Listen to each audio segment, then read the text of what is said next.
शिवरात्रि अर्थात शिव की रात्रि।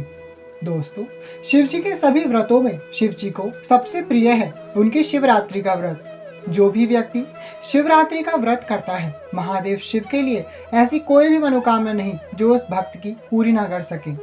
स्वयं महादेव शिव ने शिव पुराण में शिवरात्रि व्रत की महिमा बताई है। आज हम इसी शिवरात्रि व्रत की विधि जानेंगे, पूजा की विधि जानेंगे, कब करें, कितने करें, कैसे करें, पारण और उद्यापन कैसे करें, ये सभी विधियां जानेंगे। साथ ही साथ शिव पुराण से प्रमाण भी लेंगे कि कहाँ पर कैसे लिखा हुआ है।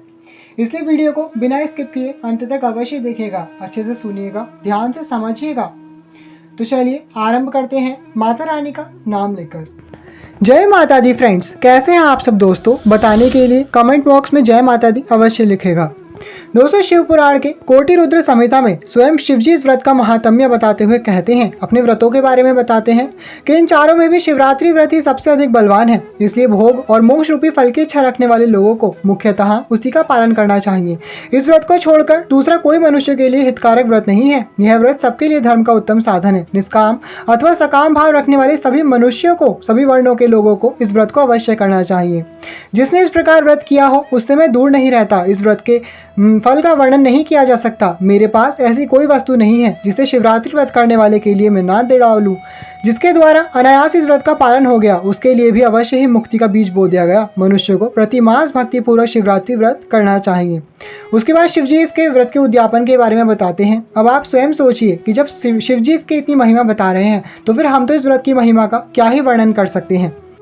दोस्तों, आपको बता दें कि शिवरात्रि हर मास आती है। हर मास के कृष्ण पक्ष की चतुर्दशी तिथि को हम शिवरात्रि का पर्व मनाते हैं। शिवरात्रि का व्रत आप आरंभ करने के लिए किसी भी माह से आरंभ कर सकते हैं। ध्यान रहे, पौष मास जो फूस का महीना होता है उससे आरंभ ना करें, भाद्रपद मास से आरंभ ना करें, और जो अश्विन मास यानी कि क्वार का महीना होता है जिसमें पितृपक्ष आते हैं, वो समय भी शुभ नहीं माना जाता व्रत आरंभ करने के लिए। उसमें जो शिवरात्रि आएगी उससे आरंभ मत कीजिएगा। अभी जैसे सावन चल रहा है, सावन की शिवरात्रि आने वाली है, तो आप सावन की शिवरात्रि से ये व्रत आरंभ करते हैं तो बहुत ही श्रेष्ठ होता है। शिव पुराण में बताया गया है कि इस व्रत को 14 वर्षों तक रखना चाहिए, लेकिन 14 वर्ष बहुत अधिक समय हो जाता है। इसलिए आप अपनी इच्छा के अनुसार संकल्प लेकर के 11, 21, 51, 108 व्रत कर सकते हैं, या फिर 1 साल का व्रत का संकल्प लीजिए। अगले साल जब वही शिवरात्रि आ जाएगी तो उस पर उद्यापन कर दीजिए। जैसे सावन शिवरात्रि से संकल्प लेंगे तो अगली बार जब सावन शिवरात्रि होगी तभी आपको व्रत का उद्यापन कर देना चाहिए। जिस भी शिवरात्रि से आप आरंभ कर रहे हैं, आप चाहें तो इस व्रत को किसी सिंगल शिवरात्रि पर भी रख सकते हैं। जैसे किसी किसी शिवरात्रि का बहुत महत्व होता है, सावन की शिवरात्रि या माघ मास की शिवरात्रि या फिर जो महाशिवरात्रि आती है उसका महत्व होता है, तो आप उनसे भी इस व्रत को सिर्फ उसी दिन कर सकते हैं, या फिर आप लगातार भी अपनी मनोकामना की पूर्ति के लिए कर सकते हैं। जब भी आप ये व्रत आरंभ करेंगे, जैसे सावन मास से आरंभ कर रहे हैं, तो आपको सुबह प्रातःकाल ब्रह्म मुहूर्त में उठना चाहिए। उठकर नित्य कर्मों से निवृत्त होकर स्वच्छ जल में गंगा जल डाल करके स्नान करें। हल्के रंग के वस्त्र धारण करें। शिव जी को सफेद रंग सबसे अधिक प्रिय है, तो हो सके तो सफेद रंग के श्वेत वस्त्र धारण करें, या फिर यदि आप स्त्री हैं तो किसी भी हल्के रंग के पीले, गुलाबी, नारंगी, लाल वस्त्र धारण कर सकते हैं। उसके बाद आपको किसी भी शिवालय में जाकर के वहां पर शिव जी का अभिषेक करना चाहिए। शिव जी को जल चढ़ाएं, बिल्वपत्र, धतूरा, भांग, आपको भस्म चढ़ानी चाहिए, चंदन, जितने भी शिव जी की पूजा में यूज सामग्री होती है वो सभी आपको फल इत्यादि चढ़ाना चाहिए। अगर आप मंदिर नहीं जा सकते तो अपने घर पर भी आप सिंपल शिव जी की प्रतिमा के आगे उनका नॉर्मल पूजन कर लीजिए। उसके बाद आपको व्रत का संकल्प करना चाहिए। संकल्प के लिए अपने दाहिने हाथ में गंगा जल, कुश, अक्षत यानी बिना टूटे हुए चावल, थोड़ी सी दक्षिणा और पुष्प लेकर के आपको संकल्प बोलना चाहिए कि हे देवादिदेव महादेव, मैं आज से, आप जिस भी शिवरात्रि से कर रहे हैं उस शिवरात्रि का नाम लीजिए, आपके इतने जितने भी आप कर रहे हैं उतने शिवरात्रि व्रत करने का संकल्प करता या करती हूँ। आप ही कृपा से मेरी ये मनोकामना पूर्ण हो। आप जिस भी मनोकामना के लिए कर रहे हैं उसके लिए कर सकते हैं, या फिर सिंपल सुख समृद्धि की प्राप्ति के लिए या शिव जी की कृपा प्राप्ति के लिए भी आप ये व्रत कर सकते हैं। इस प्रकार से संकल्प लेकर आपको दिन भर व्रत करना चाहिए। व्रत यदि आप निर्जल या निराहार रहकर कर सकते हैं तो बहुत ही श्रेष्ठ होता है। कहा गया है कि चतुर्दशी के दिन आपको भोजन ग्रहण नहीं करना चाहिए। शिव पुराण में यही बताया गया है। लेकिन यदि आपका शरीर सामर्थ्य नहीं देता तो ये भी कहा गया है कि आप फलाहार लेकर के, जैसे दूध पी के और फल खा के भी आप व्रत रख सकते हैं। दिन भर आपको इस प्रकार से व्रत करना चाहिए और शाम को आप पूजा अवश्य करें। प्रदोष व्रत में या शिवरात्रि के व्रत में शिव जी का कोई भी व्रत हो, उसमें शाम के समय शिव जी की पूजा का अधिक महत्व हो जाता है। शिव जी को शाम का जो प्रदोष काल का समय होता है वो सबसे अधिक प्रिय होता है। बहुत से लोग बिजी रहते हैं, कहते हैं मंदिर इत्यादि नहीं जा सकते। तो देखिए, यदि आप सुबह को नहीं जा सकते कोई बात नहीं, घर में नॉर्मल पूजा कर लीजिए, लेकिन शाम को आपको अवश्य पूजा करनी चाहिए। हो सके तो मंदिर में जाकर शिवलिंग का रुद्राभिषेक करें, पूजन इत्यादि करें, या फिर अपने घर पर ही आप चाहें तो पार्थिव शिवलिंग, मिट्टी के शिवलिंग बना करके पूजन और रुद्राभिषेक कर सकते हैं। इसकी बहुत ही महिमा बताई गई है शिव पुराण में। अगर आप पार्थिव की जगह आपके घर पर कोई प्रतिष्ठित शिवलिंग है, जैसे कि पारस शिवलिंग या नर्मदेश्वर शिवलिंग, स्फटिक का शिवलिंग, तो आप उनका पूजन भी कर सकते हैं। शिवलिंग पूजा का अधिक महत्व होता है, वरना शिव जी की प्रतिमा का ही आपको विधिवत पूजन करना चाहिए। पूजन में आप एक चौकी पर सफेद रंग का वस्त्र बिछा लीजिए, या फिर ये पूजन आप अपने मंदिर में भी कर सकते हैं। शिव जी की यदि आपने प्रतिमा स्थापित कर रखी है तो सर्वप्रथम आपको गणेश जी का स्थापना करनी चाहिए, गणेश जी की पूजा करनी चाहिए। उसके बाद आपको शिव परिवार की पूजा करनी चाहिए। दोस्तों, व्रत में आपको तन से ही नहीं बल्कि मन से भी सात्विक और पवित्र रहना चाहिए।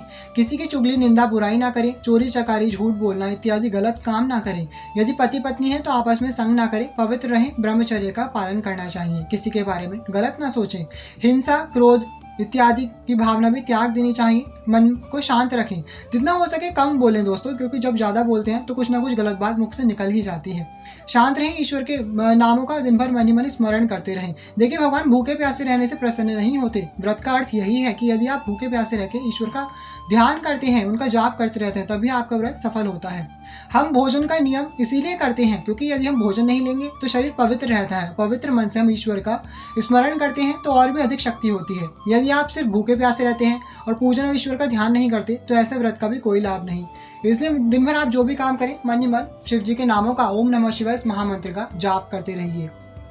शाम को समय आपको इस प्रकार से पूजन कर लेना चाहिए। शिव जी को चंदन चढ़ाएं, माँ पार्वती को सिंदूर, रोली, कुमकुम इत्यादि से पूजन करें और उन्हें बिल्व पत्र, पुष्प माला चढ़ा सकते हैं। फल में आप जो भी मौसमी फल हो आपके पास वो चढ़ाएं।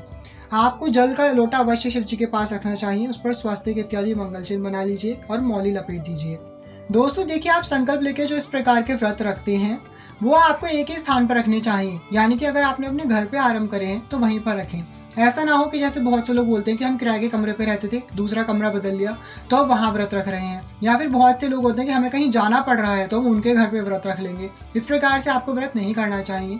अगर इस प्रकार की कोई परिस्थिति पड़ जाती है या फिर स्त्रियाँ अगर अपने मासिक धर्म में आ जाती हैं तो उस समय आपको व्रत तो रखना चाहिए, लेकिन आप पूजन नहीं कर पाएंगे तो व्रत का कोई फल नहीं। ऐसे व्रत को आप काउंट मत कीजिए, बल्कि जो व्रत आपका छूटेगा उससे एक व्रत एक्स्ट्रा रख लीजिए, उसके बाद व्रत रख लीजिए और उस शिवरात्रि पर आपको बाद में उद्यापन कर देना चाहिए अपने संकल्प के सभी व्रतों को पूरा करने के बाद। लेकिन ऐसा नहीं है कि जिस दिन आप व्रत छोड़ेंगे तो उस दिन आप कुछ भी खा लेंगे, लहसुन, प्याज इत्यादि कुछ भी। ऐसा ना करें। व्रत आपको अवश्य रखना है, सात्विक रहना है। अगर आप पूजन नहीं कर पाएंगे किसी भी वजह से तो उसे व्रत को काउंट मत कीजिए और अगले उसमें व्रत कर लीजिए। इस प्रकार से देखिए, आप चाहें तो पार्थिव शिवलिंग का घर पर पूजन कर सकते हैं, श्रृंगार इत्यादि रुद्राभिषेक कर सकते हैं। पार्थिव शिवलिंग का पूजन और स्थापना कैसे करनी है इसकी वीडियो हमने दूसरी वीडियो बनाई है, उसमें डिटेल में सब कुछ समझाया है। आपको उस वीडियो का लिंक डिस्क्रिप्शन बॉक्स में मिल जाएगा।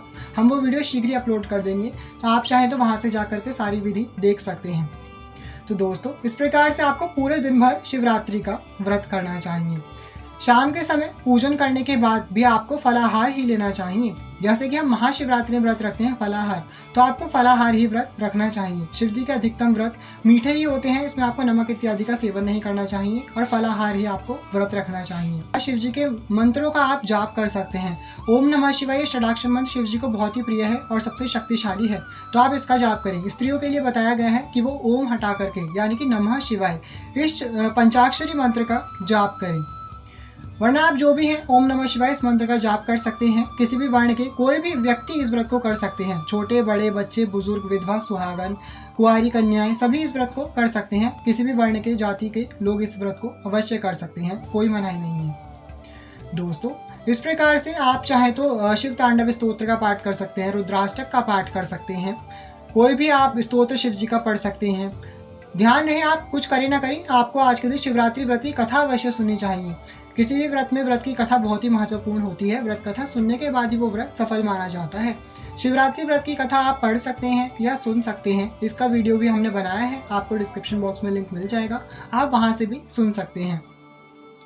शिव जी की पूजा में आपको कुछ बातों का ध्यान रखना चाहिए, जैसे रोली, कुमकुम, सिंदूर आपको शिवलिंग पर नहीं चढ़ाना चाहिए, बल्कि मां पार्वती की पूजा में प्रयोग करना चाहिए। शिव जी को भस्म चढ़ाइए, गुलाल चढ़ा सकते हैं आप, चंदन, सफ़ेद चंदन, पीला चंदन इत्यादि चढ़ा सकते हैं। अक्षत चढ़ाएं, यानी कि बिना टूटे हुए चावल शिव जी को चढ़ाएं। आप काले तिल चढ़ा सकते हैं। काले तिल चढ़ाने से माना जाता है कि पापों का नाश होता है। आप सप्तधान इत्यादि चढ़ा सकते हैं।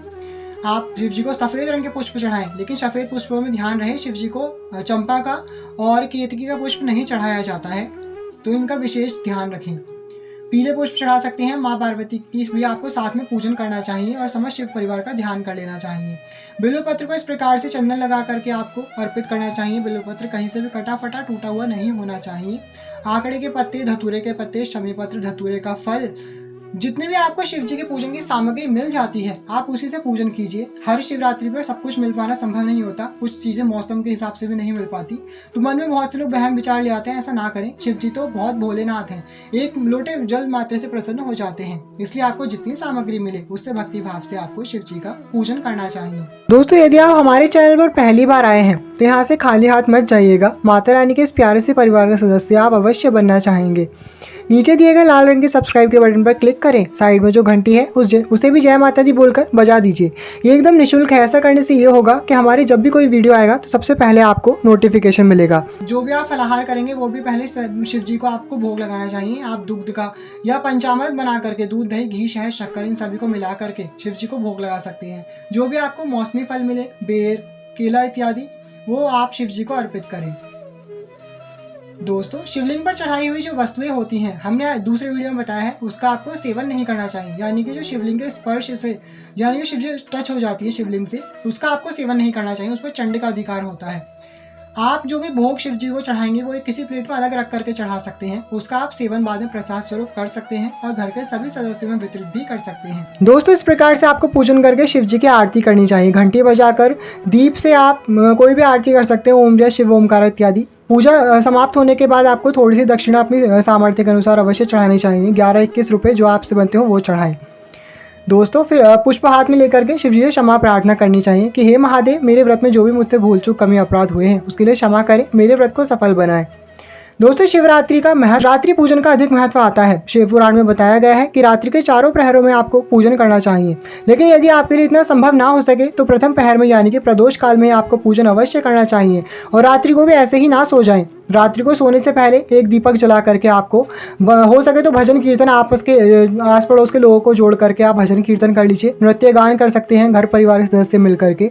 यदि आपका कोई साथ नहीं देता, कोई साथ नहीं हो, तो आप अकेले ही बैठ करके 15-20 मिनट शिव जी के मंत्रों का जाप कीजिए। कोई स्तोत्र पाठ इत्यादि कर सकते हैं भजन कीर्तन करके, फिर सो जाइए। अगले दिन आपको व्रत का पारण करना होता है। कोई भी सात्विक भोजन बनाइए जिसमें लहसुन प्याज इत्यादि ना हो। कोई भी सिंपल सात्विक सा भोजन बनाइए। शिव जी का विधिवत जैसे पूजन किया था वैसे ही आपको पूजन करना चाहिए।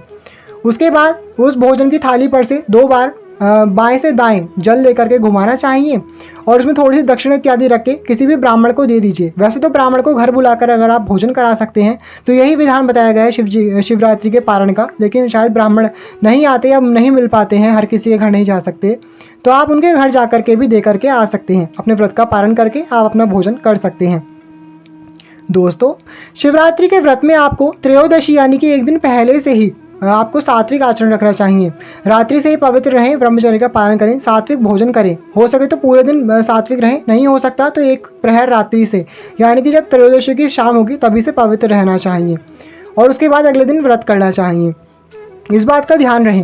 अपनी संकल्पित संख्या के अनुसार आपने जितने व्रत कर लिए हैं उसके बाद जो अंतिम व्रत होगा उसकी शाम को आपको उद्यापन करवाना चाहिए। किसी भी योग्य ब्राह्मण को बुलाना चाहिए। शिव पुराण में कहा गया है कि 4 ब्राह्मणों को एक आचार्य सहित, यानी कि एक जो आपके मुख्य ब्राह्मण होंगे जो आपको उद्यापन करवाएंगे उन्हें बुलाइए। उनके साथ आपको 4 और ब्राह्मणों को बुलाना चाहिए और भोजन करवाना चाहिए। उनसे कह दीजिए कि शिवरात्रि व्रत का उद्यापन करना है, बाकी पंडित जी आपका खुद ही करवा देंगे संकल्प दिलवा के। रुद्राभिषेक अपने घर में रखवाना चाहिए और हवन करवाना चाहिए शिव जी के नाम मंत्रों से। हवन का आपको करवाने के बाद ब्राह्मणों को अपनी यथाशक्ति के अनुसार दान कर देना चाहिए। दान में बताया गया है कि आपको शिव प्रतिमा का दान करना चाहिए। सोने चांदी की, या आपका सामर्थ्य यदि ना हो तो तांबे पीतल इत्यादि की शिव परिवार की प्रतिमा, एक सफ़ेद रंग का वस्त्र, एक लोटा, और कहा गया है कि आपको एक नंदी बैल दान करना चाहिए। यदि बैल का सामर्थ्य ना हो तो भी आप शिव प्रतिमा में ही बैल होता है, आप उसका दान कर सकते हैं। थोड़ी दक्षिणा सभी ब्राह्मणों को अवश्य देनी चाहिए। उद्यापन वाले दिन से एक दिन पहले यानी त्रयोदशी को भी आपको सिर्फ एक ही समय शाम को भोजन करना चाहिए, सात्विक भोजन। उसके बाद ही चतुर्दशी को पूरे दिन व्रत रख के शाम को उद्यापन करवाना चाहिए। जो मुख्य आचार्य होंगे जिन्होंने आपके व्रत का उद्यापन और पूजन करवाया है, उन्हें ही आप ये सामग्री जैसे कि शिव प्रतिमा, वस्त्र, लोटा, दक्षिणा, थोड़े से आप खाद्य सामग्री जैसे कि आटा, चावल इत्यादि भी अपनी श्रद्धा शक्ति के अनुसार जो आपसे बन पड़े वो दान कीजिएगा। और जो बाकी उनके साथ में जो ब्राह्मणों का आपने भोजन कराया है, उन्हें आप प्रतिमा देने की आवश्यकता नहीं है। आप चाहें तो दे सकते हैं, अच्छी बात है, वरना आप चाहें तो उन्हें सिर्फ एक सफ़ेद रंग का वस्त्र और लोटा दे दीजिए, थोड़ी सी दक्षिणा दे करके उनसे आशीर्वाद लीजिए और उनसे कहिए कि हमारे व्रत की सफलता की प्रार्थना करें। इस प्रकार से करते हुए दोस्तों आपका शिवरात्रि का व्रत संपूर्ण होता है। तो कर लीजिए दोस्तों। यदि व्रत से संबंधित कोई भी मन में शंका या प्रश्न आपके बनता है तो हमसे कमेंट करके अवश्य पूछ सकते हैं। हम आपके प्रश्नों का उत्तर देने का अवश्य प्रयत्न करेंगे। कमेंट बॉक्स में लिख दीजिएगा। और यदि आप भी माता रानी के इस प्यारे से परिवार के सदस्य बनना चाहते हैं तो नीचे दिए गए लाल रंग के सब्सक्राइब के बटन पर क्लिक कीजिएगा। साइड में जो बेल आइकन है उसे भी जय माता दी बोलकर बजा दीजिएगा, ताकि हमारे आने वाले वीडियोस का नोटिफिकेशन सबसे पहले आपको मिले। ये एकदम निःशुल्क है। हम इसी प्रकार के वीडियोस अपने परिवार के लिए लाते रहते हैं। वीडियो को लाइक किए बिना मत जाइएगा। अब मिलेंगे अगली वीडियो में और भी अद्भुत जानकारी के साथ। तब तक के लिए thank you all, love you all, जय माता दी, हर हर महादेव।